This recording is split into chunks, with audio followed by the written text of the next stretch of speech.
I'm Hallie Ihanacho, and I'm a senior. Because of my passion for politics and social justice, I'm particularly excited to welcome Ms. Jessica Yellin and Ms. Heather Podesta.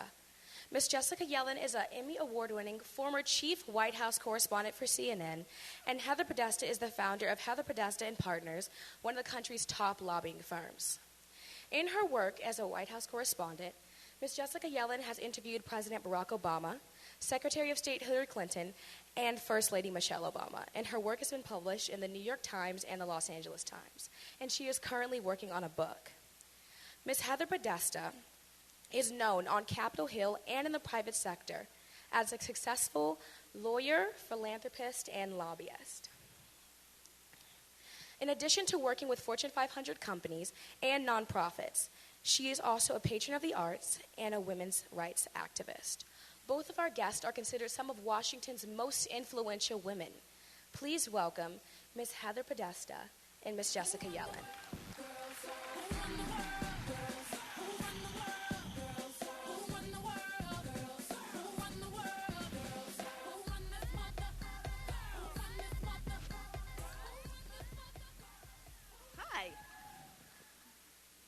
Hi, so the first question is for Jessica. What was your experience like as chief White House correspondent?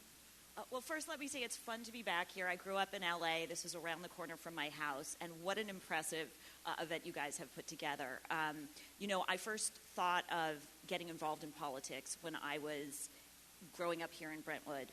I ended up, setting out to be White House correspondent. When I finally got the job, the universe had completely shifted. When I started at the White House the first time, I was there over the course of maybe 10 years. I would wake up every day and read the newspaper. When I got the assignment in my 30s at the White House, I would wake up and read my iPad, or it wasn't quite, read on the computer. And by the end, I'd wake up every morning and read Twitter. So my day would begin with what's popping on Twitter, what's popping in my email. Then you'd get on the phone, call a bunch of people, send a million emails. Heather can tell you we spend most of our life on email. BlackBerry? It's the dirty secret in Washington. Everyone uses a BlackBerry. And then, I had a hard pass. Like anybody who worked for the president, I would go to the White House itself.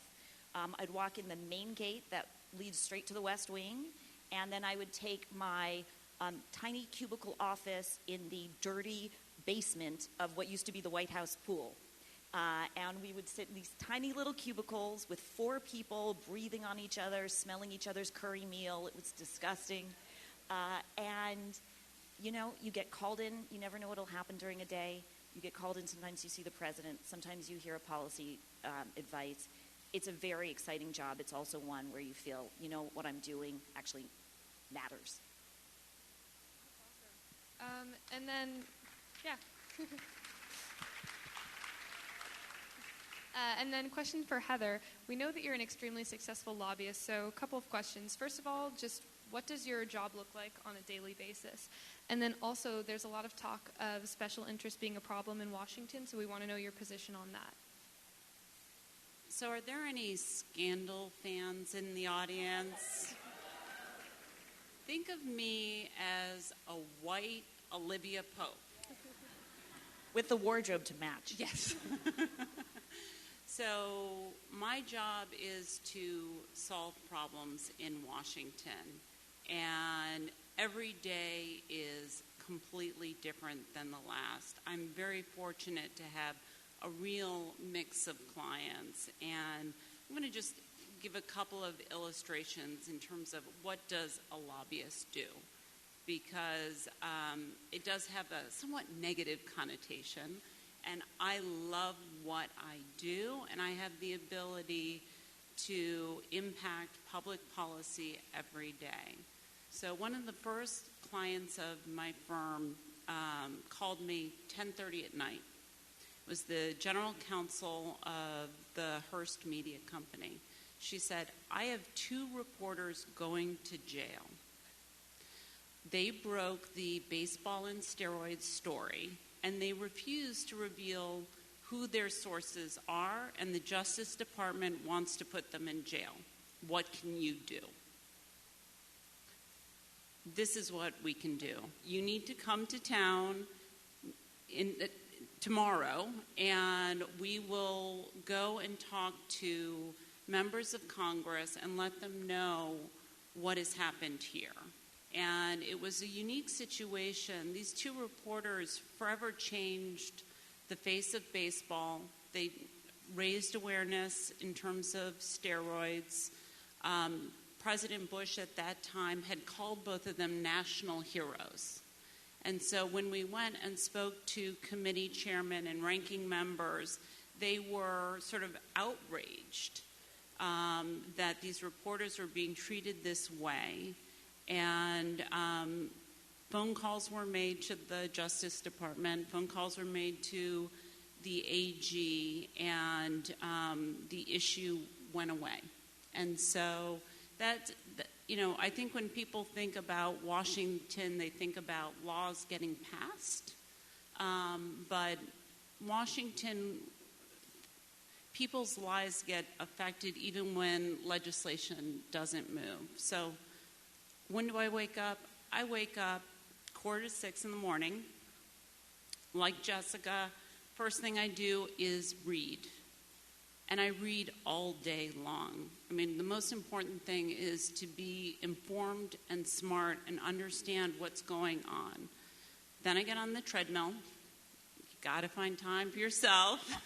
You've got to exercise. And then I'll have my first breakfast at 8 o'clock in the morning. It might be a fundraiser. It might be a client breakfast, and then I sort of roll into a series of meetings, phone calls, and then my evening is filled with events, parties, and, if I could briefly sum up what a lobbyist does, talks on the phone and goes to parties.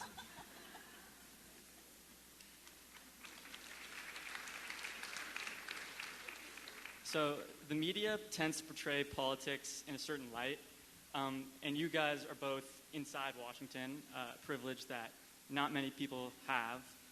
So can you give us a sense about some of the biggest differences between what we're seeing on camera versus what is actually taking place behind the scenes? So I like to say that Washington is not House of Cards. Washington is Veep. It is a series of mistakes and accidents that one person after another is trying to clean up or cover up that leads to unexpected outcomes and results that you then just have to deal with. And every portrayal of Washington that's not a comedy is missing it. So the biggest misconception in my view is the sense that it's all a big conspiracy and that people are planning. What has just happened was a big plan that a bunch of people hatched and carried out. I'll take, for example, the Hillary Clinton email story. Whatever your view of Hillary Clinton is, and I, as a reporter, can agree that it is astonishing. She kept it on a server, and there are reasons that was crazy, and blah, blah, blah. There is no way on earth that they were all sitting around saying, we want to keep a bunch of classified information in a different system that's going to be discovered right before the election, and then I'm going to be dragged through this whole process. It wouldn't have played out this way. For example, I know people on her team who say to me, God, we were vetting and vetting and vetting and vetting for anything that they could bring up to use against her while we're emailing her on this system. And it never occurred to any of us that this was going to be a thing. So it's not a big conspiracy. It's actually a joy when you can see people working together to plan something in Washington. Unfortunately, that is the rarity. But the sinister scenario rarely is. And clearly, the most important thing in politics is to have a sense of humor, because you really do have no control over what happens. Jessica has the good fortune of being a translator. She understands what happens in the back rooms and then has to explain it to the American people as to what's really going on. I have the good fortune of being in the back room, and that's where the real work gets done. And part of my job is to let her know what I want her to know, And her job as a reporter is to talk to me and talk to other people to understand what really happened in the room. And there's often a big difference between the two. Well, you both have met a lot of the most influential people in the world. And I was wondering if there was a person that particularly stuck with you or surprised you or impacted you the most. I struggle with this because how do you pick one? I will tell you, in terms of influencing me, there were a bunch of mentors I had. I weirdly was, this sounds crazy, but Oprah Winfrey and Howard Stern were the two people whose voices were sometimes in my head because each of them had a story about somebody who really told them they could never do what they wanted to do. Oprah has this story about a news director who called her into their office when she was in a small town and said to her, I just want to be frank with you because you're really smart and able, and a heavyset black woman just isn't going to make it in TV. You should find another career. And Howard Stern had the same experience with a news director who told him, you have an ethnic-sounding voice, you're nasal, you're Jewish, it's just not going to happen for you. You should find another career. And sometimes I always thought of writing a book, The World Begins with No. Like all the times people have told me no to something that I feel in my heart I not only can do but must do. And sometimes it can be motivating. So those two stories were stories that stuck with me. The person that was most memorable, I can say as an interview, this will be quick, was a woman named Susana Martinez. She is a Republican governor currently of New Mexico. We were at a rally. At this point, fast forward, I was covering politics for CNN. It was the year 2010. She was running for governor, and she was standing up on a stage doing at a breast cancer awareness event wearing a pink sweatshirt and cheering the crowd on, and it was a big thing. And she comes down afterwards, and I'm interviewing her, and, we make the chit-chat, as you normally would. And when it's a woman, I put the microphone on, because you have to put the microphone right here, and I'm not going to have my male cameraman do that. So I reach over to her hip to put the mic in, and she goes, whoa, lady, concealed carry. I was like, what? She had a gun on her hip, because in New Mexico, that's how you roll. And she's in her pink breast cancer shirt looking all ladylike. And it's just a reminder that we live in Brentwood. We come from this. America is so different and diverse. And a lot of the people I know wouldn't wear a concealed carry, but we have the breast cancer thing in common. And it's good to remember the things we have in common, even when we see a lot of differences.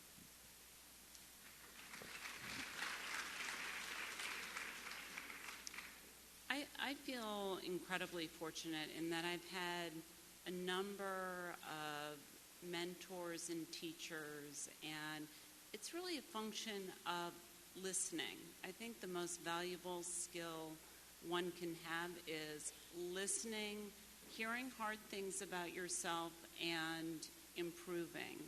And that comes, that started with my parents. My parents sort of saying, all right, you're argumentative. You're the lawyer in the family.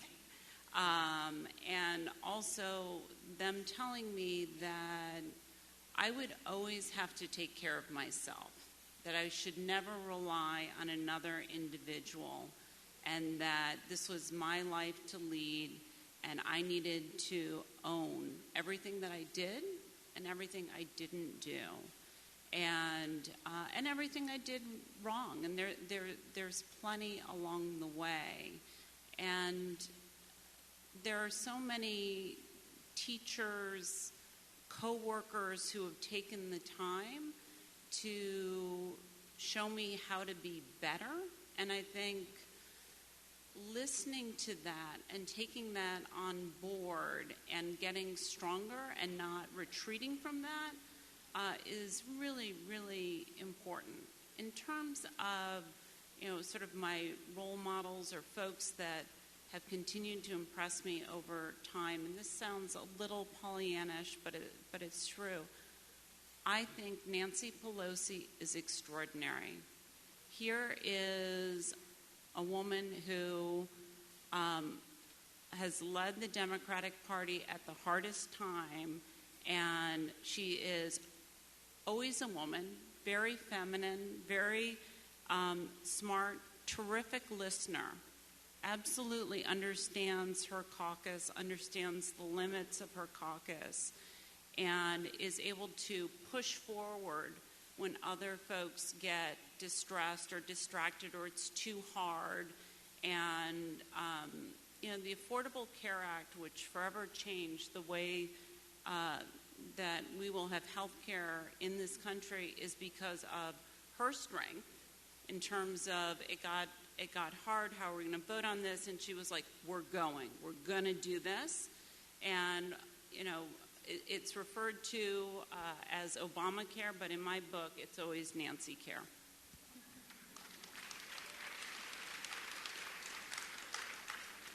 And did you always want to have a career in politics, or what did you start out wanting to do? I wanted to be a politician. I thought I'd be mayor of Los Angeles. You still can be. Mayor of Los Angeles, future mayor. Yeah, only if you'll run my campaign. And then I remember I actually knew a Brentwood parent, somebody who's now a Brentwood parent, who had worked in the news business, and he was young then, and he sat me down and he said, you just have to decide if you want to be Diane Sawyer or Dianne Feinstein, because you could do either. And, there were a couple of people along my path. I took about, in my lifetime, maybe 900 informational interviews, most of which were awful, but it is worth it for those 3 that really give you lessons that resonate. And these 3 people, for me, gave me the experience to try journalism, and also just their support was a belief, right? That they believed I could do it, helped me believe I could do it. And I ended up getting an internship out of college working in the Clinton White House. And I was an intern, and I found, back in the days, we didn't have massive cable TV and Twitter. It was just one channel. It was CNN. And I was an intern working in the West Wing, and I found that 2 things could stop everybody cold.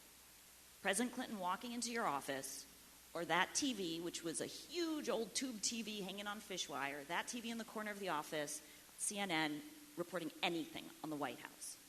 And I thought those people have so much power, and they can help shape and change what we're talking about, and they're covering all the wrong things.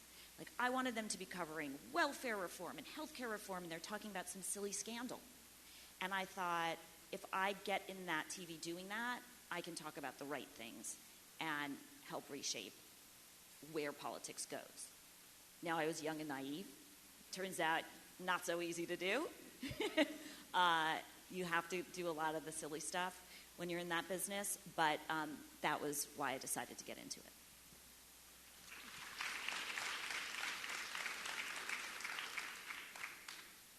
So watching TV is in part how I got involved in politics. When I was in college, we had the Clarence Thomas hearing for him to become Supreme Court Justice.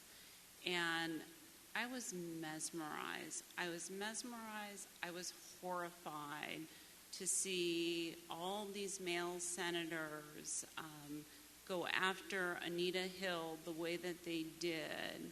And it really, for me, sort of awoke a sense of, I need to go to Washington.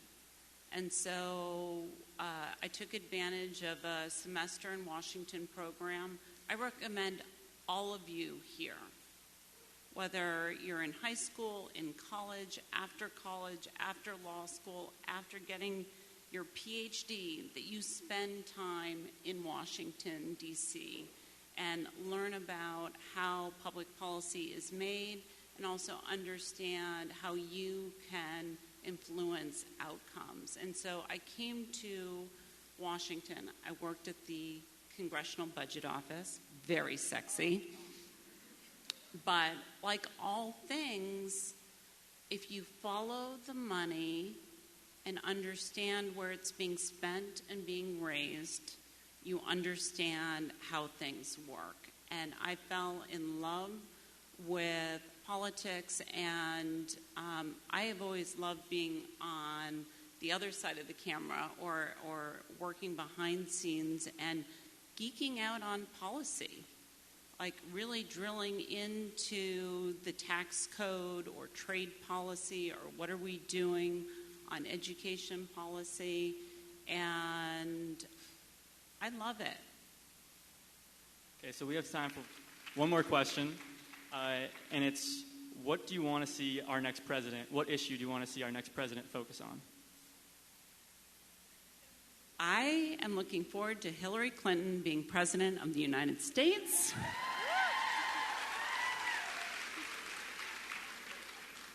And I know that she is going to focus on the economy and where people live, and to make sure that all of us in this room have the same opportunities and possibilities, and will make things better and more optimistic for all of us.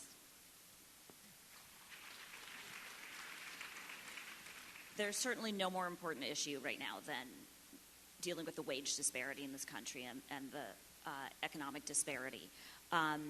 Beyond that, a wish list. I would like a next president to tackle immigration reform. I think coming from LA, we know how important that is.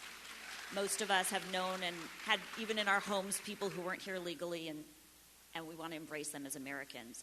And I have a pet cause, which is the Equal Rights Amendment. There's a movement to bring it back up. Women are currently not really listed in our Constitution as equal, and we just want to add men and women are created equal. It would be great to do that. Well, thank you so much for coming and speaking on our panel. That's it. Yeah, thank you guys. Pleasure to be here. Thank you.